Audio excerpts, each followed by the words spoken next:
Hello, welcome, Cabbage here. In Nier Reincarnation, I am indeed going to start a new account based off of the Summer Hatcher, and then I'll show you kind of the results of my first 100 pulls, and then I'll talk about my plans for the summer event. And whenever I make a Nier Reincarnation video, I feel obligated to wear black or white, so that's why this. Okay, but I won't show you the first 30 pulls. I'll just show you the third 10 shot that I did, and I got both the Summer Fio and Summer Leon.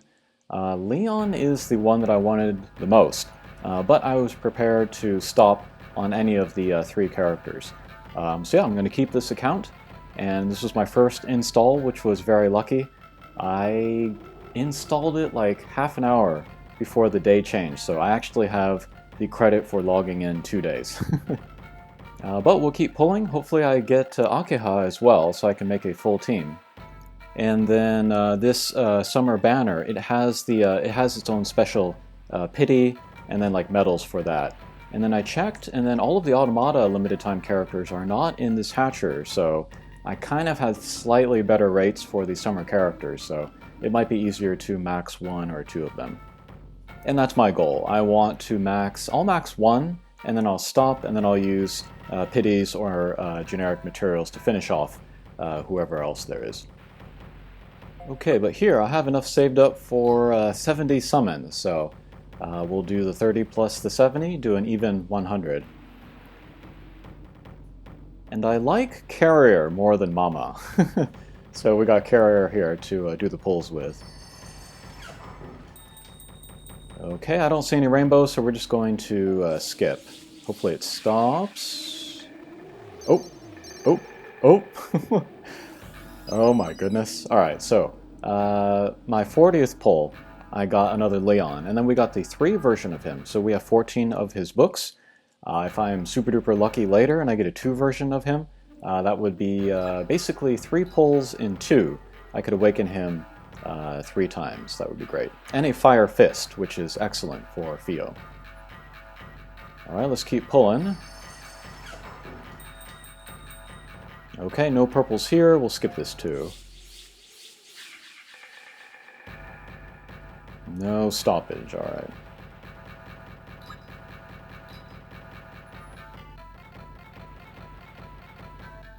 Some folks are upset about there being another limited time hatcher coming out now with this timing.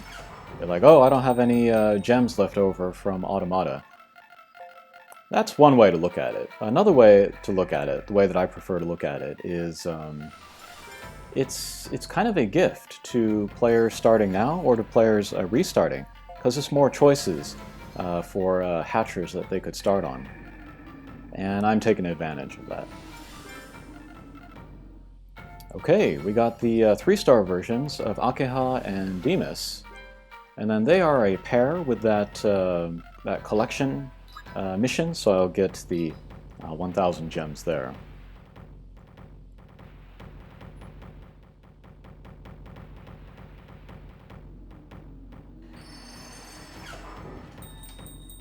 Nope, no purple, alright. Stop. Oh, 3-star of Leon, okay.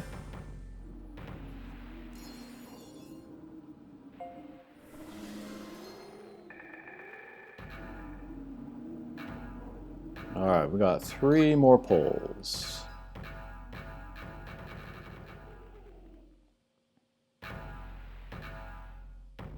Oh, gold door? It doesn't mean anything as far as I'm concerned, but at least it's different. Oh, oh, oh. Got a couple purples here, that's good. Let's hope for more characters. I want a third 4-star character just to fill out the team.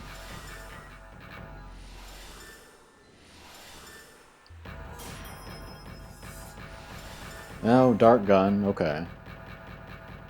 I would love to pull 4-star Demus as well.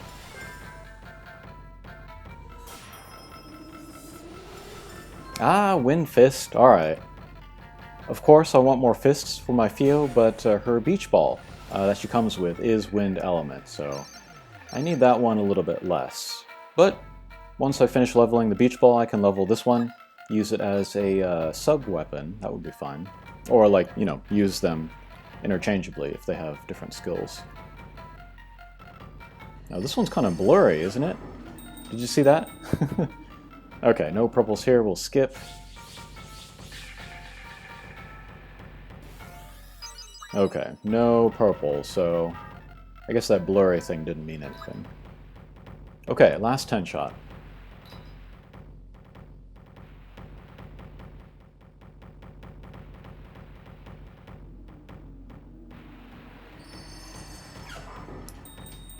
I've also heard that some people are surmising that they're trying to kind of speed up... Oh, we got a water fist. Excellent for Fio, so... Yeah, we ended up with a water fist and a fire fist to go with her wind. So that's a pretty good balance. Again, early in the game, the light and then the dark element weapons are more common. So to be able to cover those other three elements is really great. Okay, here are my weapons. So I got some fists, got a gun, couple guns, and then I got a second copy of the staff. So let's ascend that. And this staff is hilarious because I know it's like a geode or whatever you call it at the top there, some kind of crystal, but it looks like shaved ice with blue Hawaii syrup poured on top. Very summer. More of that tongue-in-cheek humor that we see from the developers. Okay, let's look at characters. We can ascend Leon as well. And again, first ascension for characters is pretty important because you can unlock that second passive ability. But yeah, some people are thinking that they are trying to speed up the pace of Global so that it can catch up to JP. I am always skeptical of this because, like, why would the developers want to do this? And, like, they know that a lot of global players like the sort of the delayed schedule so that they can plan ahead. Global players love planning ahead. So I don't see it. There is the bigger launch pool, and then they're also moving up this summer collaboration. But I don't think we're really going to know if they're trying to get global on pace with JP until another couple months. So let's see what happens. Let's see if the pace is actually sped up. Okay, now we are in real time in the game. So let's look at the summer event. I guess we'll look at...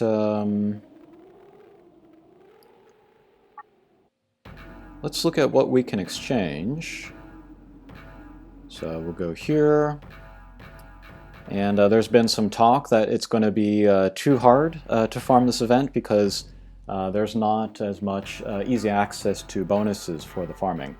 To explain to folks that are new to mobile games, typically collaborations, they're more kind of like splashy and more generous, and so it's easy to get new players into the game, sort of ease them into the game. But then the regular events like this one are just more regular. But it is half stamina at the moment, so that's still a pretty big leg up. And yeah, nobody's forcing you to farm this event anyway. None of this stuff is unique, except for maybe these limited time Mama medals. And then Argo, of course, but yeah, you don't have to do this event. You can skip all this stuff, none of it's unique. There will be access to that later. But what I will be farming for... I mean, I have some nice bonus characters, the 4 stars, but even if I didn't have them, I would still go for the Black Pearl, the Mama medals. I'm going to go for the Explorer's tickets. I want to get my, player level up to 50 at least. I would like to get as many of these jewels as possible, but they're a little expensive. And then these natural pearls for future farming events. At the very least, I would get those. And then, of course, Argo and then his spear. Okay, next, let's talk about Argo. I love his design. There we go. Nice crotch shot there. What he is wearing is technically swimwear. This is a fundoshi, which is a traditional kind of Japanese undergarment. Like up until maybe World War II, it was pretty common in Japan.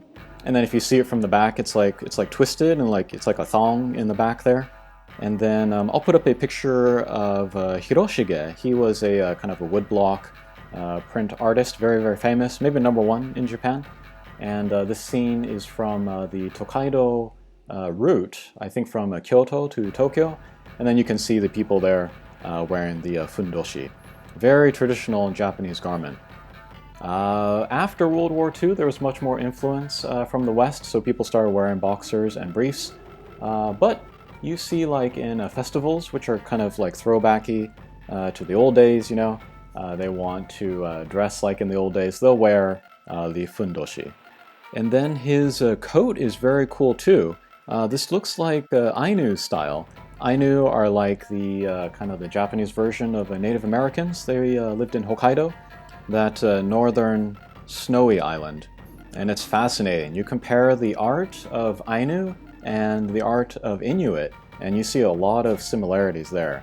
Long time ago, that you know, between Russia and America was connected by that ice, you know, the ice age, and then the people immigrated, but they kept the art style, so that's very cool.